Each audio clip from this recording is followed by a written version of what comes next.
em ação. Só em 2017 já foram inauguradas 7 novas escolas no estado e até 2018 serão entregues 28, além de 15 centros integrados escola-comunidade. Após 10 anos, o Distrito da Guia recebeu uma nova escola com capacidade para 800 alunos, atendendo a 14 comunidades da zona rural na região.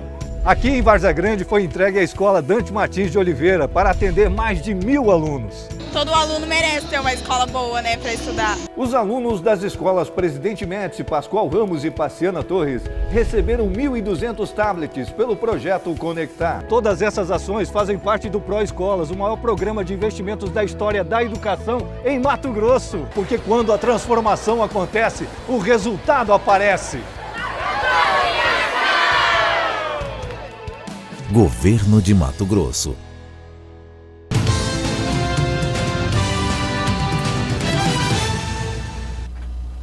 Olá! Nós acabamos de sair de uma grande festa no país. Mesmo quem não goste de carnaval não teve como não ver, não acompanhar toda a festa que ocorreu de norte a sul do país, né?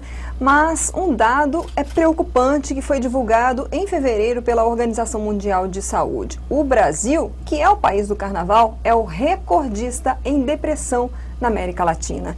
E será que esses dados são reais? Nós vamos falar sobre eles e um pouco mais sobre o que é a depressão com o médico psiquiatra Antônio Carlos Carvalho Reiners, que está conosco aqui hoje na RedeTV. Muito obrigada pela sua presença. Bom dia. Vamos já falar sobre esse dado da Organização Mundial de Saúde. Eles divulgaram que 11,5 milhões de brasileiros sofrem de depressão. Pela experiência de consultório, esse número é real ou pode ter aí uma subnotificação, doutor? Deixa eu dizer uma coisa para você, Lides. A gente fala muito hoje nas patologias psiquiátricas de um modo geral, principalmente na depressão, mas a gente tem que saber que hoje os diagnósticos são melhores, né? Antigamente os diagnósticos não eram tão bem feitos como são feitos hoje, né? Então a gente pode até ter alguma coisa que no passado também tinha muito quadros depressivos, mas eles não eram diagnosticados. A gente sabe que a história da psiquiatria nos leva a passado onde quadros depressivos, quadros psicóticos, todos não eram nem tratados por médicos, né? Eles eram considerados casos até demoníacos, tinha alguma coisa relacionada com problemas religiosos, tudo isso que está aí. Então eu acredito que houve uma melhora muito grande de diagnóstico dos pacientes, né? E com isso que está aí, você acaba elevando também muito isso que está aí pela capacidade e capacitação dos médicos hoje em fazer diagnóstico, né? Mas não resta a menor dúvida que quando existe crises, existe maior índice de quadros depressivos, né? Se você pegar os dados da Europa, depois da Segunda Grande Guerra Mundial, existia muita gente depressiva, o cara não tinha o que comer, não tinha um monte de coisa, e a pessoa acaba tendo seus quadros depressivos naquele período. Como hoje no Brasil, nós estamos passando uma situação econômica difícil, né? E você tem muitas pessoas que perdem de emprego, pessoas que têm problemas, chegam em casa, não conseguem pagar a sua conta, e as pessoas acabam fazendo quadros depressivos reativos em relação a isso aí, né? A depressão, ela tem graus, porque geralmente, pelo desconhecimento, as pessoas acham que a pessoa que está deprimida, ela já está a ponto de cometer um suicídio, por exemplo. Não. Existe um grau, assim, que as pessoas vão entrando em depressão? Como é que é? Não, você tem pessoas que têm depressão reativa por algum processo que aconteceu, perde um ente querido, no caso, nos quadros depressivos, que em virtude da situação financeira, e existem alguns quadros depressivos genéticos, que muitas vezes a pessoa até aparentemente não teria motivo para ter quadro depressivo, mas ela apresenta um quadro depressivo por um problema genético, já tem familiar. Por isso que quando você vai conversar com a pessoa, a primeira coisa que você pergunta: tem alguém na família que já teve depressão? A pessoa diz assim: tem. Aí você até pergunta que tipo de medicação que está tomando, até porque é muito interessante você fazer isso, porque às vezes o remédio que serviu para a mãe serve para a filha também, né? Então tem esses quadros aí de você fazer uma diferença. Agora existe quadro depressivo grave, existe moderada e existe depressão leve, que é aquela depressão que a pessoa melhora mais rápido, tem as moderadas que vai e volta, tem aqueles graves que a pessoa provavelmente tem que tomar remédio, até, não vamos usar isso, mas pela vida inteira. Quais são os primeiros sintomas da depressão? A pessoa, de repente, ela pode se ver, olha, será que eu estou em depressão? Como detectar isso? A pessoa começa a ter quadro de tendência a isolamento, crise de choro, insônia, né? A pessoa deixa de ficar meio desleixada, não se cuida mais, né? Ela começa a ter quadros que ela normalmente não tinha, né? Começar a ficar, principalmente quando ela fica isolada. Ela começa a isolar, não quer mais sair, convida, não vai, não quer, tudo isso que está aí. Aí a pessoa começa a você perceber, até a família começa a perceber e dizer que a pessoa está depressiva. Só que normalmente a pessoa não vai no psiquiatra a primeira vez, né? A pessoa começa a levar nos médicos clínicos. Faz um monte de exame, faz isso, faz aquilo, tudo dia, aí acaba chegando no psiquiatra para você tomar a medicação. Ou então já é medicado diretamente pelos clínicos, né? Às vezes o remédio não é o adequado, aí vai você e você acaba tendo que fazer uma nova medicação, né? Qual a diferença da depressão, por exemplo, para uma tristeza profunda, para um transtorno de ansiedade, que a gente às vezes percebe muito em adolescente? Tem diferença isso? Existe quadro de tristeza, por exemplo, você perde um ente querido, a gente diz que a pessoa não está deprimida, que ela está com luto. Aí, conforme a pessoa vai passando o tempo, ela vai saindo daquele luto, daquele quadro depressivo, né? Se ela permanece naquele quadro, aí você tem que fazer um tratamento que a pessoa... porque ela já entrou no quadro depressivo. Por quê? Tem filhos que o pai é muito importante para eles, tem outros que ele consegue lidar melhor com a perda, né? E quando ele consegue lidar melhor com a perda, ele sai melhor. Em relação aos adolescentes, acontece isso porque às vezes a pessoa faz aquele quadro de tristeza, que vai na escola, ela sofre perseguição, é discriminada, um monte de coisa, e a pessoa começa a fazer os quadros de tristeza, né? Então, às vezes a pessoa é orientada até já levar essa criança ou esse adolescente para fazer um tratamento em psicoterapia com a família, né? Fazer uma psicoterapia para ela melhorar, né? O senhor tocou num ponto importante, doutor. Crianças estão surgindo, parece, maiores números, ou estão sendo diagnosticados, né? Maiores números de crianças com depressão? Então, hoje eu tenho diagnosticado bem mais. Eu não tenho muita experiência com criança, porque eu não faço terapia psiquiatria infantil, né?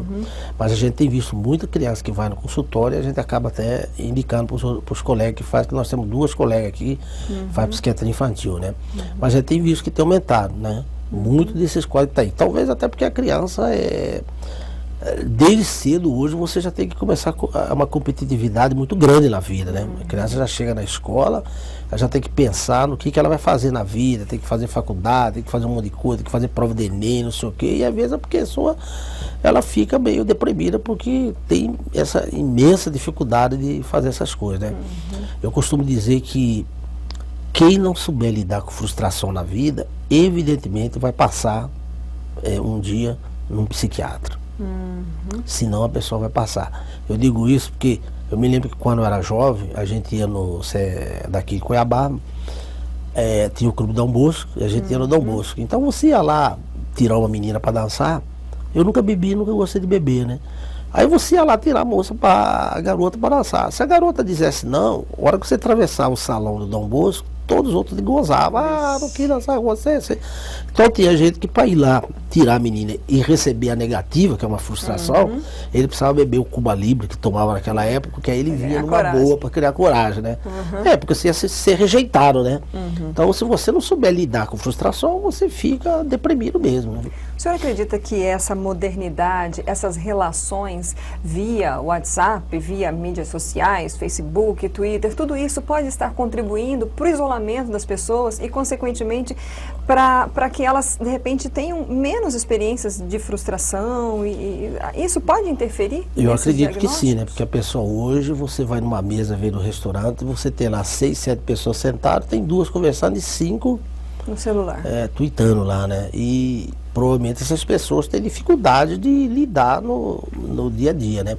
A gente vê muita pessoa aí que está arrumando namorado, arrumando casamento pelo WhatsApp, e no fim a pessoa até se frustra porque ela imagina que aquela pessoa que está ali é um príncipe encantado, uma princesa, e a hora que vai chegar lá não é assim, né? Que todo mundo mundo ideal, sabe, né? que quando você vai namorar, que você vai morar com uma pessoa, é diferente de quando você convive no namoro comum, já é, né? Eu tinha um professor meu que dizia que casamento é por brincadeira, né? Que era que nem a Avenida Paulista, começava no Paraíso e terminava na Consolação, né? Aí ele falava, não sei se era um cemitério que terminava Consolar, né? Era um psicanalista que dava aula pra gente. Aí, mas isso era uma gozação dele, porque ele dizia que quando você vai conviver com uma pessoa, você tem que conviver com uma pessoa que tem um monte de frustração, um monte de angústia, e você saber lidar com isso, né? Não tem como saber defeitos pelo Facebook, né? Não tem que fazer Os defeitos pessoais é só na convivência, né? E a depressão, ela é uma coisa também que interfere muito na relação, de todos os sentidos, né? Que a pessoa muitas vezes deprimida, ela tem lá suas dificuldades de relacionamento, casamento hoje é muito ruim, né? Porque eu costumo dizer, esses antidepressivos, eles estão todos, diminuem o libido sexual da pessoa. Então, se a pessoa é casada, se ela tem uma coisa, evidentemente que quem casou com ela tem que entender que está tomando um remédio que vai diminuir o seu libido sexual, né? Ganhar peso. Todos, com raríssimas exceções, talvez um ou outro aí que não, o resto todos As pessoas ganham. estão menos tolerantes hoje em dia com tanta modernidade. E né? a pessoa toma muito remédio, né? Nós vimos também nos dados que foram divulgados pela OMS que a depressão, ela ocorre mais às mulheres, né? Eles deram um dado aí de 5,1% e menos os homens, 3,6%. Só que os homens têm a tendência a cometer mais suicídio. Isso o senhor tem percebido? Como é que é essa diferença? Por que essa diferença? É porque a mulher, ela procura mais se tratar do que o homem. A mulher vai mais no médico, ela é mais, vamos dizer assim, mais cuidadosa com a saúde, né? E eu acho que por isso que se faz mais diagnóstico com as mulheres, porque elas procuram mais o médico. Você vê no dia a dia do teu consultório, a proporção é quase de 6, quase 7 mulheres para um homem, né? Nossa. Que vai no teu consultório, pelo menos no meu, não sei dos outros, né? E aí você percebe que com isso que está aí, provavelmente seja por causa disso, né? Em relação ao homem, quando ele se suicida, o homem, ele é pior do que a mulher para se tirar dos quadros depressivos. Pelo menos na minha experiência eu vejo isso. Talvez seja até porque essa ideia de que ele tem que ser o provedor da família, talvez faça com que ele sinta-se mais frustrado e caminhe mais, né? para um quadro de suicídio do que a mulher, né? E quanto a tratamento, antes disso, no caso do homem, por exemplo, existe ainda essa cultura de que depressão é frescura? E aí homem que é homem não pode ter depressão? Existe Isso é uma muitas... ideia, né, que se divulgava antigamente. Existe hoje ainda muitas, inclusive empresas, tanto do Estado como empresas particulares, onde o pessoal acha que a pessoa que fica com quadro depressivo, ela está fazendo um quadro de frescura, que ela não quer trabalhar, que ela não quer isso, não sei o quê. Mas eu acho que é porque a pessoa nunca enfrentou um quadro depressivo, porque eu nunca tive depressão, né? Pelo menos se tive, não consegui nem fazer meu diagnóstico, né? Mas é difícil você ter uma pessoa que de repente ela acorda de manhã e ela começa a sentir que tudo tá ruim na vida, né? E se você sentir que tudo tá ruim, que nada tá bom, que não, deve ser uma sensação muito angustiante para a pessoa nisso aí, né? Mas às vezes a família também não entende isso, né? A família acha, não, vamos no cinema, vamos passear no Rio de Janeiro, passear não sei na onde, vai. Não, a depressão vai junto. Se você entrar no avião e estiver deprimido, a depressão não vai ficar no aeroporto, né? Ela vai junto com você para onde você for, né? E como é o tratamento para depressão? Olha, eu costumo fazer o seguinte, quando a pessoa vai tratar, eu não gosto muito de medicar paciente. Eu medico muito, acho que tem que ser pouco. Você tem que dar um antidepressivo, tem que dar um remédio que muitas vezes a pessoa ela perde o sono. Aí eu digo a pessoa que se for melhorar, não tira a medicação de dormir, né? E o remédio para depressão você precisa tomar, porque ele mexe nas neurotransmissores lá do cérebro. Tem dopamina, serotonina, que é uma coisa mais técnica aqui para explicar, né? E isso que tá aí faz com que a pessoa melhore de sintomas. Que remédio, gente, se fosse bom, não chamava remédio, chamava curédio, né? Remédio para remediar. Não adianta você dar remédio para uma pessoa deprimida e achar que ela vai melhorar tudo na vida dela. Não, ela melhora o sintoma. Mas se ela tem um problema lá com o marido, o serviço, com a família, eu digo para a pessoa, eu vou dar um remédio para você para tirar sintomas. E você vai procurar uma terapeuta, uma psicóloga, para você ver o que você vai resolver na vida. Porque senão você vai ficar tomando remédio a vida inteira. E o que te levou ao quadro depressivo tá ali, né? Então eu gosto muito de caminhar paciente para psicólogo. Os emaranhados da vida também, né? Não é nem resolver, eu acho que até você aprender a conviver com eles. Porque você resolver é meio difícil, né? Mas você aprende a conviver com isso que está aí para você tocar a vida, né? Nesse tratamento, alimentação e atividade física ajudam? Ajuda, né? Se você fazer muita atividade física, ajuda porque você tem um neurotransmissor chamado endorfina, que quanto mais você anda, caminha, faz caminhada, você melhora a secreção dele. Então ele faz com que você fique melhor. E também tem algumas, tipo chocolate, banana, alguma coisa que eles também têm e fazem com que a pessoa sinta-se melhor, né? Mas o bom mesmo é você tentar resolver o que está causando em sua vida. Você precisa fazer uma terapia para você tentar entender o que acontece com você, por que você está deprimido, né? Principalmente nas depressões que não tem muita característica genética. Aquela que tem característica genética também é bom, ajuda. E o remédio você precisa tomar, porque o antidepressivo ele é dependente de um benzodiazepínico. O que é um benzodiazepínico? Só aqueles remédios que são indutores de sono, diminuem a ansiedade. Esse você toma o dia que você estiver ansioso. Mas o antidepressivo você tem que tomar todo dia, senão ele não faz efeito. É um remédio controlado. Controlado. Toda essa medicação são, né? São controlados pelo aquele carbonário lá, não é pelo faixa azul. Bom, para a gente encerrar, doutor, existe prevenção à depressão? A pessoa pode ter algumas atitudes na vida que possam prevenir ela, né, de entrar num quadro de depressão? Existe isso? Olha, eu acho que essa pessoa... É muito difícil você falar que tem uma prevenção nos quadros depressivos, né? Que isso depende de cada uma pessoa, não é como, por exemplo, tem surto de febre amarela, eu vou lá, faço vacinação. Eu tenho problema de... neoplasia de homem, vai lá, faz exame de próstata, mulher faz exame de mama, né? A depressão depende muito de cada pessoa, né? Você tem que, talvez você particularmente tem que saber o que é bom e o que é ruim para você, né?